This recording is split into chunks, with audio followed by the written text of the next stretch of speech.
Hello मित्रमैत्रिणींनो, स्वागत आहे तुमचं माझ्या एका नवीन रेसिपीसह।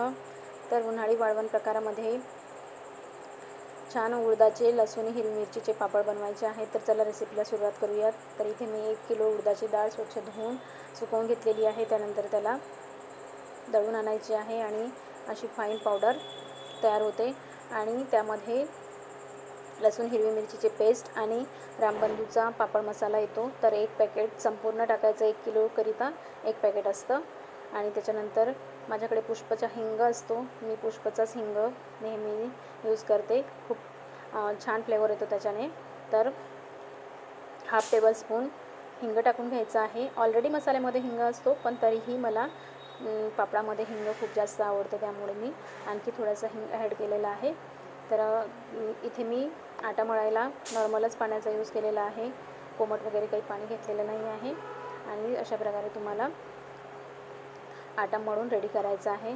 आणि उडदाची डाळ चिकट असते, त्यामुळे हाताला थोडंसं ऑइल लावायचं आणि हा जो मळलेला आटा आहे तो 3 ते 4 तासाकरिता रेस्टला ठेवून द्यायचा आहे एका पातेल्यामध्ये। आणि त्यावरती एखाद गीला कपडा ठेवून द्यायचा किंवा झाकण ठेवून द्यायचं। आणि 3 घंट्यानंतर आटा अगदी रेडी झालेला आहे पापड बनवण्याकरिता। सो तुम्हाला काय करायचं आहे की पोळपाट असतो ना, त्यावरती थोडंसं ऑइल लावून घ्यायचं आहे आणि छोटे छोटे गोळे तोडून असे सिलेंड्रिकल शेपमध्ये इक्वली त्याला प्रेस करून लांबट असा गोळा तयार करून घ्यायचा आहे।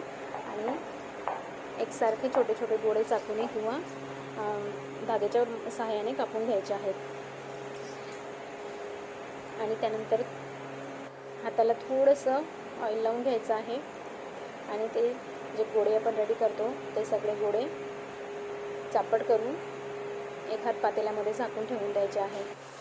असं केल्याने काय होईल की तुमचे जे पापड आहे ना, ते एकसारखे शेपमध्ये रेडी होतील। तर अशा प्रकारे मी सगळे गोळे तयार करून घेतलेले आहे। आणि त्यानंतर पाटावरती थोडंसं सुकं पीठ भिजवते वेळीच थोडंसं पीठ काढून ठेवलेलं, त्याच पिठाचा यूज तुम्हाला पापड लाटण्याकरिता करायचा आहे। तेलाचा उपयोग अजिबात केलेला नाही आहे।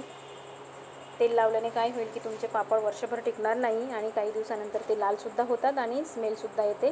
सो सुका आटा लावून तुम्हाला सगळे पापड लाटून घ्यायचे आहे। आपल्याकडे नॉर्मल जे लाटणं असतं ना पोळ्या करायचं, त्यानेसुद्धा लाटू शकता किंवा धारेवालं लाटणंसुद्धा असतं आपल्याकडे, त्याच्यानेसुद्धा तुम्ही हे पापड रेडी करून घेऊ शकता। तर अशा प्रकारे छान पातळ पातळ मस्त पापड लाटून घ्यायचे आहे। थोडासा वेळ जरूर लागतो, कारण हे पापड पातळ करायला थोडा। तर अशा प्रकारे तुम्हाला सगळे पापड रेडी करून घ्यायचे आहे आणि उन्हात वगैरे वाळवायची काही आवश्यकता नाही आहे। छान घरातच ते फॅनमध्ये मस्त सुकून जातात। आणि सगळे पापड रेडी झाले की तुम्हाला तळूनसुद्धा दाखवते आहे।